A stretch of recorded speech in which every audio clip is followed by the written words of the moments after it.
네, 인사드리겠습니다. 한국전략문제연구소 정준식입니다.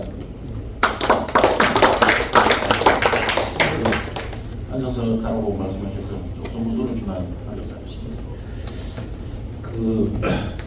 오늘 발표를 한 조영규 박사가 무관생활도 오래 했고 중국에서 공부도 했지만은 전역 후에도 국방외교협회의 중국 센터장을 하면서 중국 문제를 계속 추적을 하고 또 활동했기 때문에 오늘 들으신 바와 같이 굉장히 감명하면서도 굉장히 함축적인 그런 내용을 잘 이렇게 정리해서 이렇게 설명을 해 주셨습니다.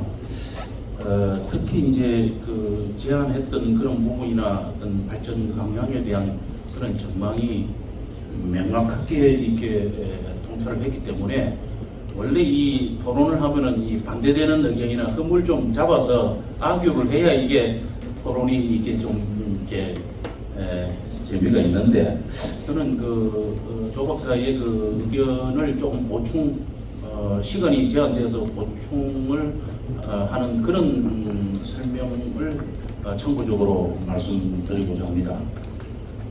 정확하게 진단을 했기 때문에 그게 잘못됐다 하는 그런 의견 차이는 없었습니다. 그러나 우리 사회 내에서 중국이 지금 위기다 또는 위기가 아니다 이렇게 경제라든지 여러 가지 부동산 문제가 굉장히 위태로운 상황이다 아니다 하는 이게 지금 갑론을박이 되고 있는 것을 언론을 통해서나 또 유튜브를 통해서 많은 분들이 말씀하고 있는 것을 아마 다 느끼실 거라고 봅니다.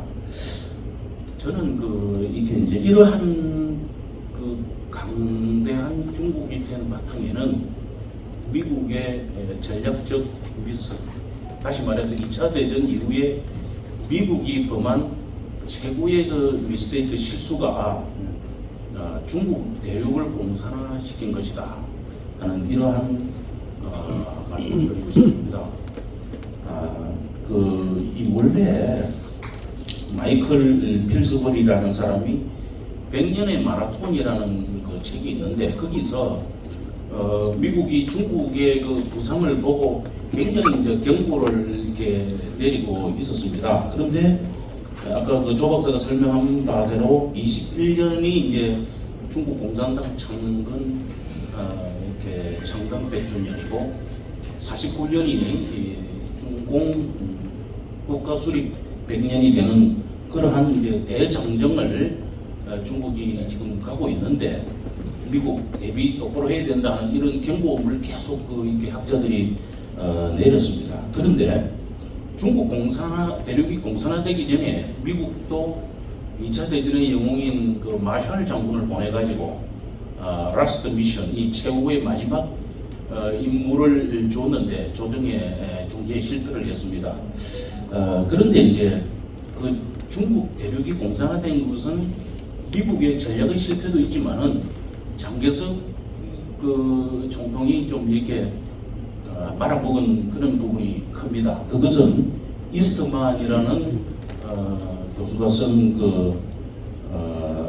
왜 장개석은 패망했는가 하는 그 책을 보면은 크게는 민심을 떠난 통합개혁에 실패하고 그 다음에 미국에서 2차 대전 때도 그랬고 국공 과정에서 미국이 많은 지원을 해줬습니다. 이 장개석 총통의 참모장으로 스티웰 장군을 보내가지고 불화가 생겨가지고 스티웰 장군은 중간에 이렇게 돌아오고 또 웨더마이어 장군이 가가지고 그걸 했지만 또 거기서도 또 별로 좋지 않은 의견 충돌이 되고 이렇게 했었습니다.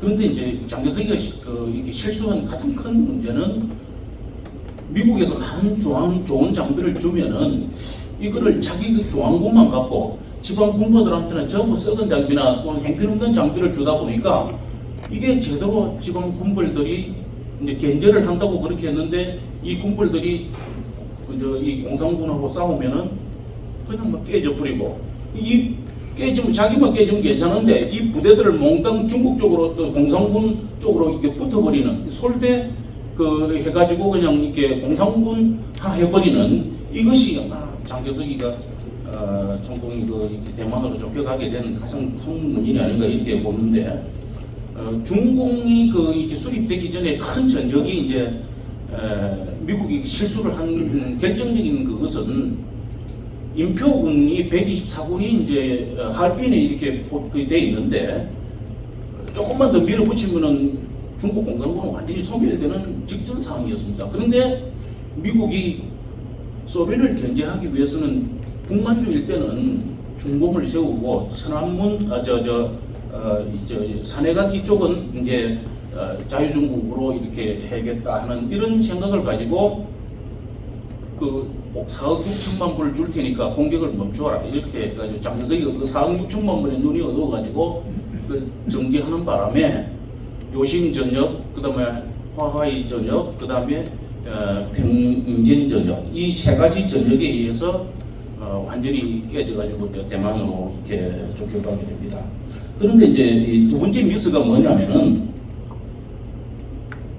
사실은 이제 월남전에서 우리가 미국에 그냥 많이 이렇게 깨지고 나왔다 이렇게 보는 분도 우리는 여태까지 그렇게 알고 있었습니다. 그런데 중국으로 하여금 소련에 대응하기 위해서 이 밑에서 계속 집중거리면은 북쪽에 집중이 안 되니까 중국으로 하여금 소련에 대응하기 위해서 중국이 무기하고 이런 걸 미국이 무기를 놔두고 전부 베트남에 남겨두고 빠졌다는 겁니다. 이게 이제 한양대학교의 어떤 교수분은 유세희 교수님 같은 분은 이런 이야기를 합니다. 이게 미국이 의도적으로 이렇게 빠졌다. 중국으로 하여금 소련에 대응하기 위한 어떤 견제를 위해서 이런 주장을 하는 분도 사실은 계십니다. 그런데 미국이 이제 또 미스를 범한 게 닉슨이 이제 찾아가가지고 이렇게 핑퐁 외교를 통해서 중국을 키우면 이 민주화될 것이다. 근데 거기에 5가지의 가정에서 미스를 또 범합니다. 그래서 2차 대전 이후에 미국이 국무성이 주도한 것은 큰 실패를 합니다. 국방성이 주도한 것은 비교적 현실적인 그런 감각을 가지고 이렇게 접근을 하는데, 국무성은 굉장히 이상주의적인 그런 관점에서 이제 접근을 하다 보니까 공산화 되어버리고, 또 심지어는 6.25 때 중공군이 가져온 장비들이 국공내전 때에 미국이 준 장비를 가지고 미국을 공격하는 이런 상황도 있었다는 그런 말씀을 드리고, 이제 시진핑이 등극을 하면서 많은 사람들이 시진핑의 실체를 잘 몰랐습니다. 그러니까 등소평이가 경제 개혁을 하면서 흑묘 백모 이론을 하면서 도강량에 이 발톱을 숨기라 했는데, 좀 중국 경제가 일어나니까 시진핑이 이제 우리도 이제 할 말을 좀 할 수 있지 않느냐 하는 이런 자만심이 오늘날과 같은 미중 대결 구도를 가져왔다 하는 것은 다 아실 거고, 또 이제 실제로 우리를 도와주는 거 하면서도 정치적으로는 또 순망치안이라 그래가지고 우리 통일을 방해하는 이런 행보를 서슴없이 했었습니다. 이번에 이제 미국이 일본과 우리를 이렇게 워싱턴 캠프 데이비드에 불러가지고 그걸 했지만은 회동을 했습니다만은, 이게 결국은 핵심은 1대1을 저지하기 위한 인도 태평양 전략에 강하다 이렇게 볼 수가 있는데, 이게 이제 왜 그러냐면은 중국은 괌 이서의 지역은 내놔라 미국한테, 이건 우리 관할이다, 이런 서태평양 내놔라. 그런데 미국 웃기지 마라. 이러한 것이 이제 계속 충돌이 되는데, 이게 이제 중국 같은 경우에 아까 조 박사가 이야기한 A2AD, Anti-Access Area Denial 하는 안접근 접근 거부 전략이라는 이 방어망을 미국이 앞으로 어떻게 뚫고 들어가느냐 하는 이것이 이제 관건입니다. 그런데 미국은 여기에 대해서 분산 해양 작전, Distributed Maritime Operation이라는 쉽게 말해서 옛날에는 항모를 중심으로 해서 항모 전투단이 강습 전투단을 만들어서 구축하고, 그 다음에 이 항모 한 척에 보면 들어보는 게 엄청 많습니다. 우리도 항모 지금 하면은 한 10조 들어간다는, 근데 이게 연안방어가 약해지니까 지금 아직까지 그러한 상황이냐 하는 이런 충돌이 되고 있습니다만은, 여하튼 미국 입장은 소규모 이 함정을 무인 함정을 만들어 가지고 중국 ISR 그 간척하는데 헷갈리게 만들어서 대응하겠다는 이러한 것을 통해서 미국이 그 중국을 상대하는데 가장 지금 어려움을 느끼는 게 사실은 시간과 거리의 행포라고. 이게 미국은 많이 떨어져 있고 대만하고 중국은 많이 붙어 있으니까 이 거보는 거리를 어떻게 커버할 것이냐는 것이 미국의 최대 고민인데 이러한 것을 분산 해양 작전으로 지금 대응하려고 하고 있다는 겁니다. 그 다음에 이제 중국이 느끼는 안보 위협은 제가 이 페이지 맨 밑에다가 이렇게 제시를 해놨습니다. 그럼 이러한 것들에 대해서 중국이 위협을 느끼고 있는데 이러한 국가 이익을 어떻게 중국 입장에서는 도모할 것이냐 하는 이런 것들. 그 다음에 이제 지역 분리주의 운동하고 외부 테러하고 국경 분쟁인데 이 국경 분쟁만 하더라도 조원래가 있을 때까지만 해도 이건 수면에 잠겨 있었습니다.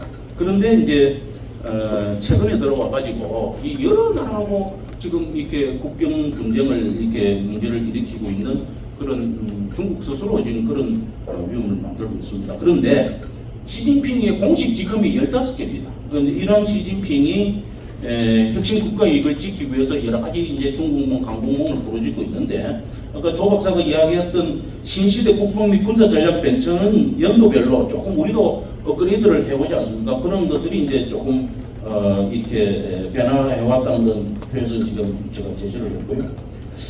그 다음에 이제 아까 그 추한전 이야기를 했는데 지금 강조해서 정율성 거리하고 뭐 공원 만들고 하는 이러한 것들이 저는 삼전의 일환으로 이미 우리 심리전의 일환으로 이게 지금 중국이 지금 들어와 있다 이렇게 적용하고 있다 하는 하나의 신뢰로 이렇게 봅니다. 그 다음에 이제 아까 7대 공구를 5대 정구로 바꾸었다는 그 핵심 그 중에서 핵심은 뭐냐면은 전력 수준, 그러니까 캠페인 수준의 육군, 해군, 공군을 통합 지휘한다는 이게 제일 핵심입니다. 그리고 이제 아까 조 박사도 이야기했지만은 지금 북한에 급변 사태가 생기면은 단둥로부터 저 심양에 이르기까지 거기는 전부 도하작전 부대라든지 전투본부 지원 부대가 다 배치되어 있습니다. 전투 부대는 없고요. 전부 전투 지원과 작전 지속성을 유지할 수 있는 부대들이 지금 배치가 되어 있는데. 북한이 급변 사태가 생기면 북경에 있는 공수군단이 2시간 안에 평양 상공했답니다. 이 공강병군이라고 하는데 그와 더불어서 전투지원수단 들어오고 해군 들어오고 이게 이제 예전에는 변수였는데 지금은 이제 상수가 되었다. 이 한반 북한 사태 벌어지면 급변 사태 벌어지면은 중국군 개입은 필수다. 그래서 지금 이제 시진핑 입장에서는 우리가 우려하는 게 지금 대만 사태가 먼저 터지느냐, 북한이 먼저 공격하느냐, 아니면은 김정은이가 이렇게 그 주한미군을 묶어주면은 시진핑이가 대만을 치는 이런 유혹을 많이 느낄 것이다 하는 이런 두 가지 시나리오를 제가 예측을 해가지고 한번 발표를 한 적이 있습니다. 그런데 아까도 이제 조 박사가 이렇게 그림 지도 맨 끝에다가 나와 있는데 제시를 했었는데 이 왕이가 다시 외교장관이 되면서 태산에 올라서 천하를 함께 바라보자. 잘 지내자 이 뜻이죠. 그 다음에 세계사의 흐름을 주시하라. 지금 중국이 뻗어나고 있는데 미국은 기울어져가는 이게 이제 제국이다. 우리하고 잘 지내야 되지 않겠느냐 하는데 박진 장관이 북한산 한국 오면은 북한산 올라가서 등산 같이 하고 짜장면 같이 먹자. 근데 실제 중국에는 짜장면이 우리 같은 짜장면이 없다 그러더라고요. 그래서 뭐 이런 이야기를 했는데 문제는 윤석열 대통령이 바이든하고 지금 8번 만났는데 시진핑하고는 약식으로 한 번밖에 안 만났습니다. 이러한 것들이 너무 이렇게 친미적으로 물론 뭐 미국과 어떤 동맹관계니까 잘 지내고 또 이러한 것이 강화가 돼야 되겠지만은 너무 중국을 이렇게 배척해서는 안 된다 하는 것이 제 생각입니다. 그리고 또 하나는 일본과 지금 26년 동안 26년도죠. 7강구 문제가 걸려 있습니다. 옛날에 기술이 없을 때는 7강구에 대해서 박정희 대통령이 예전에 우리 그거를 개발하는데 하다가 기술이 지금 있어가지고 깊이 들어가면은 이제 거기 어마어마한 석유하고 에너지가 묻혀 있는데 이러한 일본과의 문제를 중국을 끌어들이면은 이게 해결이 쉽게 될 수 있는 이런 측면에서도 우리가 중국을 너무 이렇게 의식하면 안 된다. 그래서 한미일 이 북중의 대립 구도를 중국에 대해서는 한중일 회담 또는 이러한 회의를 통해서 우리가 헤쳐나갈 그런 이용하는 측면도 고려해야 된다는 이런 말씀을 드리고 싶고, 또 하나는 중국 대응과 관련해서 중국의 아킬레스건이 하나 있습니다. 우리도 이렇게 이제 중국의 아킬레스건이 뭐냐면 잘 아시다시피 산샤댐입니다. 우리에서 2,600km인데 산샤댐에 그게 붕괴가 되면은 2억 8천만 명이 수장이 되고 50개의 원자력 발전소가 붕괴가 됩니다. 그러면 그 원자력 붕괴가 되면 또 이 자전의 그 해전 지구 해전에 의해서 우리한테 영향을 줄지 볼지 모르지만은 우리가 그 산샤댐을 타격할 수 있는 미사일이나 또는 폭격기를 이렇게 가지고 있다면은 중국이 함부로 우리를 건들지는 못한다. 그래서 독침 하나는 고슴도치와 같은 독침 하나는 우리도 확실하게 가지고 있어야 된다는 거. 그 다음에 중국 동포들이 지금 많이 들어와 있는데 지난번에 이제 그 상호주의, 외교는 상호주의인데 이 선거권 부여하는 문제, 보험 혜택 주는 문제 이거, 그 다음에 주택 구매할 때 현금으로 가는데 우리나라 사람들 현금 가지고 사는 사람들이 대개 은행에서 빚을 내서 사는데 중국 동포들 이렇게 현금 모아가지고 바로 사니까 이게 경기도 수도권 주변에 주택 구매가 한 3배가 더 이렇게 동포 조선족이 사는 그게 높다고 이렇게 얘기합니다. 그래서 지금 아까 조학석 이야기했던 이 국가보안법이 적성 북한과 연계된 한국가단체만 적용되기 때문에 이러한 공제학원이라든지 중국 아까 했던 그런 것들에 대해서 비밀 경찰 이런 것들에 대해서 우리가 처벌이 안 됩니다. 그래서 빨리 법을 이렇게 스파이 활동을 못하게 하는 법령을 개정해야 될 필요가 있다는 그런 점을 말씀드리고 싶고요. 그 다음에 이제 이 중국이 실제로는 이제 우리가 우리를 보는 중국의 입장은 무시하지는 못한다. 그만큼 우리 이제 반도체라든지 이런 상호 보완적인 관계이기 때문에 그 다음에 무시할 수도 없고 또 그렇다고 해서 우리를 우습게 아까 이야기한 계속 역사적으로 우리를 이렇게 이제 컨트롤 해오다 보니까 무서워하지도 않고 그러나 중국의 경제를 위해서는 한국하고 잘 지내야 된다는 이런 인식을 기본적으로는 가지고 있기 때문에 근데 이제 북한하고 우리가 이 북핵 문제와 관련해서 지금 우리가 미국하고 한 것이 결국은 북한 때문이다 하는 이런 것을 중국은 알고 있는데 한반도가 통일되면은 결국은 중국하고 가까이 지낼 수밖에 없다는 이런 인식을 갖고 있습니다. 그런 측면에서 그런데 아까 하신 말씀 중에서 이제 한홍구 성공회대 교수가 민생단 액시던트 인 김일성 인 이스트 만추리아 해가지고 동만주에서의 김일성과 민생단 사건이라는 게 있는데 이 민생단 사건을 좀 이해를 하셔야 될 게 김일성이가 항상 유언으로 짱깨들 너무 믿지 마라. 왜 그러냐면은 1932년도 민생단 사건에서 중국 공산당군한테 조선 우리 동포들이 800명이 몰살당합니다. 중국하고 이렇게 도와주겠다 그래놓고 이렇게 했는데 배신을 당했는데 그래서 물론 뭐 그 이후에 여러 가지 장기석 군대하고 전투할 때도 우리 이렇게 도망을 조선 북한 영토로 왔다 갔다 하긴 했지만은 이 북한의 핵이 중국한테도 한번 겨누는 이런 성격도 있다는 이런 시각이 바로 이 민생단 사건에 기인한다는 그런 점을 우리가 연용을 하고 이게 이제 용을 다루는 병들었던 용에서 지금 이제 활기를 찾아가는 이 중국 드라곤을 어떻게 다뤄야 될 것인가 이 지혜를 우리가 법 개정과 또 전략 개발을 통해서 우리가 인식을 이렇게 새롭게 해야 된다 이렇게 생각합니다. 감사합니다.